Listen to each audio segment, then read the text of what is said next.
What's it like to have to take cover as rockets rain down on your city?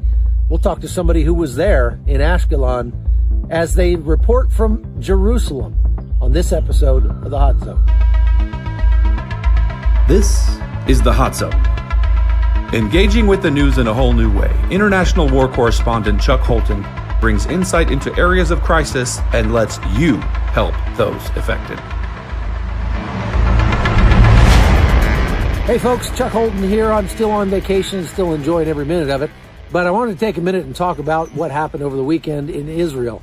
Gaza, the Hamas terrorists inside Gaza fired over 700 rockets into Israel and killing 4 Jews in the process. And then Israel retaliated with something like, dozens of airstrikes, killing 25 over there. And some new developments in that coming up. I'm going to talk to a special guest that is coming to me directly from Jerusalem to talk about the problem. Check it out. So I've got Julie Stahl on with us today from Jerusalem. And Julie, you were in Ashkelon when the rockets were falling, correct? Yes, I was. My cameraman and I, Jonathan, we went down to Ashkelon. We actually went to a house where a rocket had fallen in between 2 houses, and shrapnel flew up and actually flew through like 30 feet through a window of a home and killed a man. And he was the first person killed since the 2014 war between Israel and Gaza. But yeah, so we were there when the rockets were falling. We had to run for cover 4 times. 3 times it was in the same bomb shelter in somebody's home. Once there was no bomb shelter, so we just had to kind of crouch by a wall. But yeah, we were there. Wow, exciting. And not very exciting for the people who are getting their homes destroyed. No. Tell me about your experience in Jerusalem. How long have you been there? How is this different from everyday life? Wow. I actually have lived in Israel tomorrow, 32 years. Wow. So, and most of that time is in Jerusalem. On the one hand, life in Jerusalem is like life anywhere. You do laundry, you clean your house, you go grocery shopping. On the other hand, there's always a tension of sometimes I say I'm like part of the most hated peoples of the world. Jewish, a believer, a woman. Sometimes you feel like really you're in a zone where nobody likes you, but from day to day, we go on. Yesterday, obviously, from the minute I started dealing with people in the day, even people in Jerusalem, and we weren't hearing alarms in Jerusalem, but everybody was like tense and upset. And you say, "How are you?" And they say, "Fine," except what's happening in Gaza. So it's a very small country. Everybody's connected, and so everybody feels the pressure.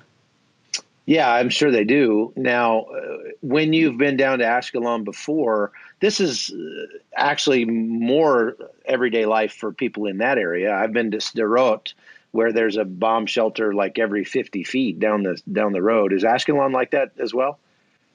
No, Ashkelon, people have shelters in their homes, but they don't have them on the streets. And I was noticing that yesterday. They don't have them by the bus stops. They get less rockets than the people in Sderot, but they still have a fair amount of rockets. And really, we were talking yesterday, like, what country in the world would have 1 rocket come across their border, let alone 700 rockets fired at them in 48 hours. Right. That's crazy. It's crazy. And people kind of go out and it's almost like checking the weather. Like, no, not a lot of rockets today. It looks like, okay, we're probably okay. Yeah. But now you've got children that are going out, that are not going to school. You've got, transportation that's hampered, and lots of problems that are caused by this. What is the role of Iran in all this? Well, we're finding out that really Iran has kind of funded Islamic Jihad and Hamas in the Gaza Strip. One analyst was saying that Iran really wanted the Palestinian Islamic Jihad to rev things up so there would be no kind of agreement between Hamas and Israel. Not that Hamas and Israel are ever going to have a real agreement, but the Hamas leaders were in Cairo when this all started. And it started, of course, when Palestinian Islamic Jihad snipers fired at Israeli soldiers, and Israel struck back and killed two people in Gaza, and then the whole thing started. We were talking about it today. There was a siren in Israel, all throughout Israel on Thursday for 2 minutes, marking the Holocaust. And literally 48 hours later, the rockets started with sirens warning people to run in their shelters at 10 o'clock Saturday morning. So 48 hours later, it's quite jarring in a way. Oh, without a doubt.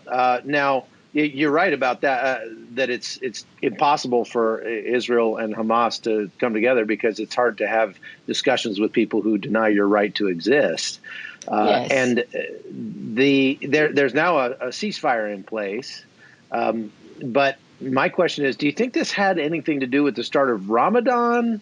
Or it seems like right around the start of Ramadan, they usually have some agitation down there, whether it's, hey, we got all these extra rockets, let's quick fire them off before Ramadan starts where we can't do any work. Or, hey, if we fire them off now, then we can really win the media battle when Israel strikes back because we can say, oh, here we are, in our holiest month and Israel's bombing us. What do you think? Do you think it had anything to do with that? It's possible. I mean, there are oftentimes more terror attacks during Ramadan.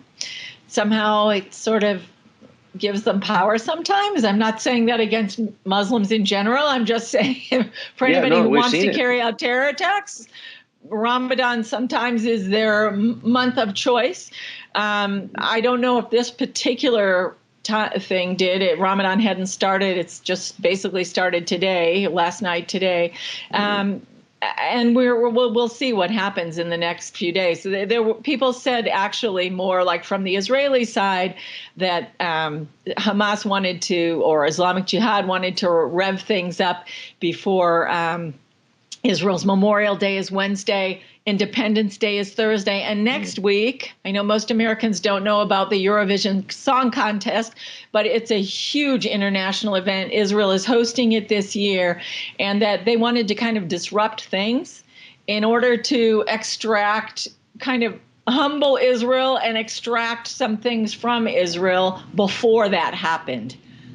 Now, do you feel like the politicians in Israel are, I read some of the comments when they announced the ceasefire, and it seems like some Israelis were pretty upset about that, here we keep giving concessions to these people and they just want to kill us. And why do we give concessions to them? We're laying the next attack at our own doorstep. What are people saying about that? Yeah, I think probably most of Israel today is saying, like, what did we just do?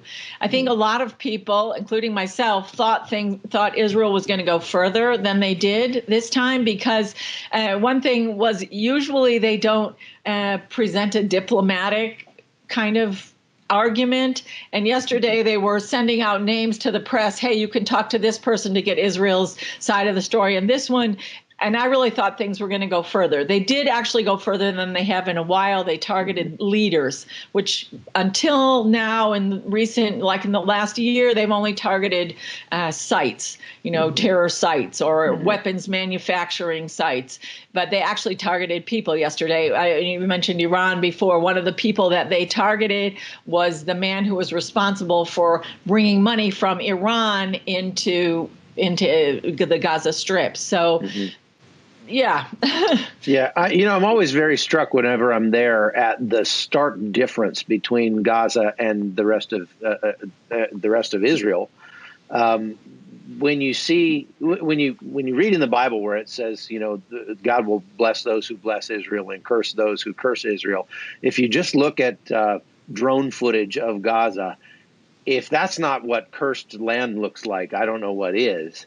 And it just seems like, even within Israel, when you go to the places that are primarily populated by people who are not friendly to the state of Israel, I won't say Muslims in general, but or Arabs in general, but when you go to those kind of neighborhoods, they're not in good shape. They're not well kept. They're not they're not well manicured or anything like that. And Israel is such a beautiful place, and it's always striking to me how stark that contrast is. Because you're a Jew, right? Yeah, is that correct? Yes, I am. Yeah. Okay. So do Jews kind of also believe that this biblical passage that God will bless those who bless Israel and curse those who curse Israel?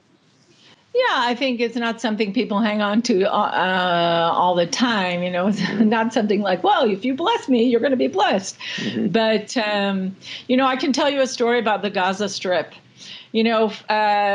More than almost 15 years ago, Israel uprooted 9,000 people in a dozen or so communities that had been planted in the Gaza Strip, Jewish communities, in what was called the disengagement. Now, when those communities were planted there decades ago, after 1967, the Jewish people came, and actually the local Gaza residents at the time welcomed the Jewish people, and they said, "You'll never get anything to grow here." And sure enough, they made these communities, and they were gorgeous. They were like these beautiful oases in the desert, and they grew produce that was exported to the whole world. Well, then, what happens? Israel decides they're going to try unilateral peace, and they rip up the settlements. They leave. And the day they left, I was there the day before they left and the day they finally pulled out. And when they did, there was like nothing left. They had destroyed it. The Palestinian Authority asked Israel to destroy the homes, which they did because they knew their own people would fight over them. Mm. And like I remember seeing this little boy like they were dragging away just pieces of rubble, like it was some kind of treasure, and it was like that. It was like that was exactly it. Israel took the blessing with them. Mm-hmm. There was nothing left. And wow. Even Israel, like rich Jews in the United States, bought the greenhouses and gave businesses basically to the Palestinians, and they destroyed them. Wow. I mean, it really is what you're talking about. Uh-huh. And, I mean, I feel bad for the people that are there. I feel really bad for the people that are under Hamas and Islamic Jihad. People mm-hmm. want to. People scream about Israel and saying, how they're oppressing the Palestinians. The Palestinians are oppressed by the terror organizations and by the corruption. And, you couldn't get too many people to say this, but I'd be pretty well sure that most Palestinians would be really glad if Israel would come back and take over. At least the ones that remember what it was like when Israel was there. Now, Israel doesn't want to do that because they don't want to rule over all those Palestinians. But, it's not a good situation for them. And it is what you said. I mean, it's like they took the blessing with them when they left. Interesting. Now, when you listen to the media in the United States, especially, and I was looking at the Daily Mail online today, everything they're reporting about this is really one-sided. It's look how badly Palestinians are getting hurt by this, and all the photos they're showing are of little Palestinian kids in front of rubble-strewn streets that were probably rubble-strewn even before all this happened. Any injuries or deaths that they show are going to be Palestinian on the Palestinian side. I've seen very little reporting other than from the IDF themselves and from you guys about how badly Israel has been hurt by these things, about the Israelis that have been killed and that sort of thing. And then you have American politicians on the left who are saying, how much more killing does Israel need to do before we finally have justice? When, true justice would probably be, like you say, just bulldozing Gaza and starting over, but nobody's willing to do that. So how does that make the average Israeli feel when they see the one-sided coverage, and how do they feel when they see your coverage by contrast? I think Israelis they're kind of practical people. And I think at this point, I wouldn't say they're personally hurt or even surprised by bad media coverage. They're just kind of used to it. Yeah, it happens. They're very grateful though for coverage, for friends, for people who reach out to them, who report things accurately. They're very grateful for that. Yeah, that's good. Well, Julie, thank you very much for your time, and I hope you'll stay safe over there and keep pumping out some good reporting. And tell my my buddy Jonathan that I said hello, would you? Okay, I'll do that. All right. He'll be happy to hear from you. Thank you. God bless you. Bless you. All right, take care. Bye. Bye. You too. So imagine having to live in a city where you had to dive into a bomb shelter every few minutes just because some random group of people that live near you decided to throw rockets your way. People that you've never met, people that you've never had any ill will toward or done anything negative to, trying to kill you just for the simple fact that you live where they want to live. It's really disheartening to see that kind of terrorism take place. And it's actually pretty amazing to see how much the Jewish people just hold themselves back from wiping out Gaza, because they could if they wanted to. If they wanted to just take care of the problem once and for all, they could just wipe Gaza clean and start fresh. But as civilized people do, they allow themselves to be bombarded, and their response is always measured. And many people in Israel right now feel like it's a little too measured. So I guess we'll have to keep watching and see what comes of this and hope that it doesn't bloom into open war. In the meantime, I'm Chuck Holton, and you've been watching The Hot Zone. The Hot Zone is produced by Amy Holton and Livefire Media. Copyright 2019.